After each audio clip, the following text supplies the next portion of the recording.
Hanya dalam waktu kurang dari 2 tahun, sejak listing pada Agustus tahun 2022, 3 direksi yang ikut membidani saat IPO, pemegang saham sejak sebelum IPO, bahkan salah satunya owner sejak tahun 2003, produsen makanan kebab Baba Raffi, PT Sari Kreasi Boga, emiten dan kode Raffi, dengan rapi berbaris untuk mengundurkan diri.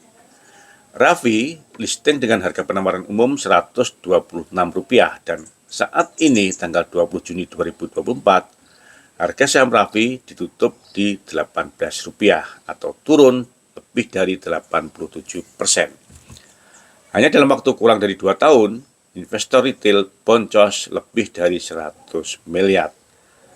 Apakah OJK tidak akan melakukan investigasi dahulu sebelum menyetujui pengunduran diri direksi Raffi, atau jangan-jangan mereka telah mendapat tawaran untuk menjadi komisaris BUMN seperti founder dan mantan CEO Tanihub Group setelah berhasil membangkrutkan Tanifan. Selamat datang di Investor Level C. Kami coba sharing aspek fundamental dari sisi yang berbeda dan dengan cara yang beda agar teman-teman bisa tetap tidur tenang meskipun banyak badai di bursa. Tonton sampai habis ya. Semangat sehat teman-teman investor level C, investor yang fokus pada karakter memegang saham pengendali. Ada kabar baik apa hari ini? Meskipun bukan menu asli Indonesia, kebab Baba Raffi sebenarnya merupakan merek lokal yang diharapkan dapat bersaing dengan merek global, di antaranya Pizza Hut, Kentucky Fried Chicken, McDonald, dan lain-lain. Namun, realitasnya jauh dari yang diharapkan. Sejak listing pada Agustus tahun 2022, kinerjanya biasa-biasa saja. Tidak pernah membagikan dividen dan harga sahamnya semakin memburuk. Sampai pada akhir Juni tahun 2023, Raffi memberikan laporan keuangan yang mengejutkan. Meskipun penjualannya relatif stagnan, namun keuntungannya melonjak. Keuntungan year to date Juni 2023 mencapai 102 miliar atau 30 kali dibandingkan dengan keuntungan year to date Maret tahun 2023. Sehingga hanya dalam waktu 2 hari setelah laporan keuangan dipublikasikan, harga saham Raffi sempat melonjak 60%. Dari hanya Rp50 pada tanggal 3 Agustus tahun 2023 menjadi Rp80 pada tanggal 7 Agustus tahun 2023. Setelah saya bedah laporan keuangannya, saya dapatkan bahwa lonjakan keuntungan disebabkan oleh adanya revaluasi aset atau penilaian ulang atas asetnya.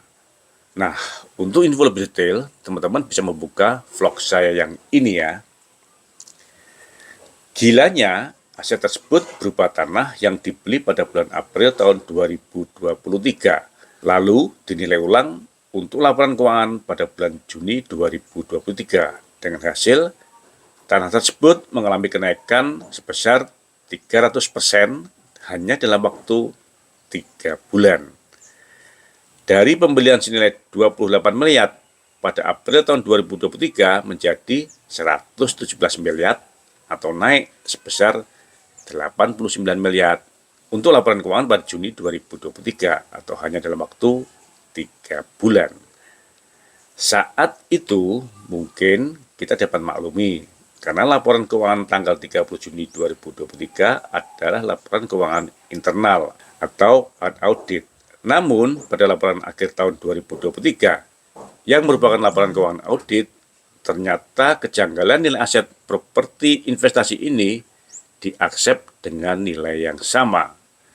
Dengan demikian, data kenaikan aset sebesar 300% dalam waktu 3 bulan ini pada laporan keuangan selanjutnya setelah akhir 2023 akan menjadi tersamarkan.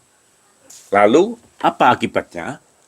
Akibatnya, ekuitas meningkat tajam, sehingga book value Raffi juga meningkat dan price book value menjadi terkesan lebih murah. Apabila kita kembali ke tujuan IPO dari Raffi. Tujuan penggunaan dana hasil IPO adalah sebesar 11% atau 13 miliar untuk akuisisi merek Lasisa dan 89% atau 106 miliar untuk modal usaha bisnis makanan.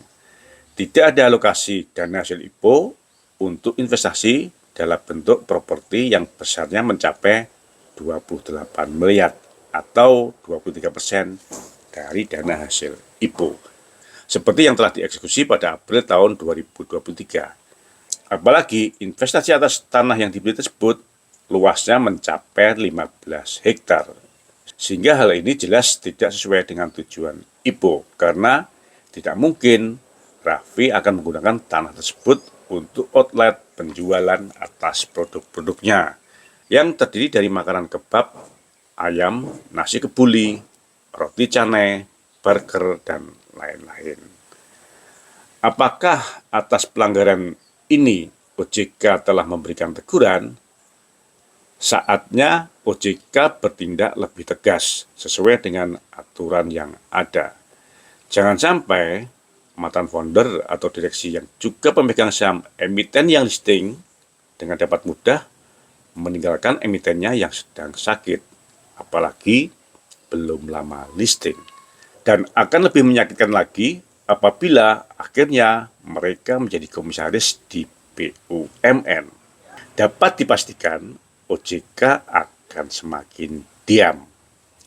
Apakah OJK dapat memaksa emiten seperti ini untuk go private dengan membeli kembali sahamnya yang masih dipegang oleh retail? OJK tidak boleh berdiam diri saat investor retail membeli saham dengan total investasi 120 miliar untuk pengembangan usaha makanan sesuai dengan prospektus yang disampaikan oleh Raffi, namun akhirnya hanya mendapatkan investasi tanah kosong senilai 117 miliar seluas 15 hektar di Gunung Kidul, Provinsi Daerah Istimewa Yogyakarta. Itu pun dari hasil penilaian ulang atau retaksasi yang belum tentu dapat dilakukan eksekusi. Nah, menurut teman-teman bagaimana? Kasih komen ya. Semoga OJK tidak memberikan izin pengunduran diri dari direksi Raffi sebelum melakukan investigasi dengan baik. Dan apabila terbukti terjadi rekayasa laporan keuangan, semoga OJK berani membawa ke ranah hukum agar ke depan bursa tidak dijadikan arena untuk menggarong dana retail. Semangat sehat. Terima kasih telah menonton. Jangan lupa kasih komen agar channel Investor Level C selalu lebih berkualitas. Dan jangan lupa sharing agar teman-teman lainnya bisa mendapatkan manfaat dari channel Investor Level C. Terima kasih.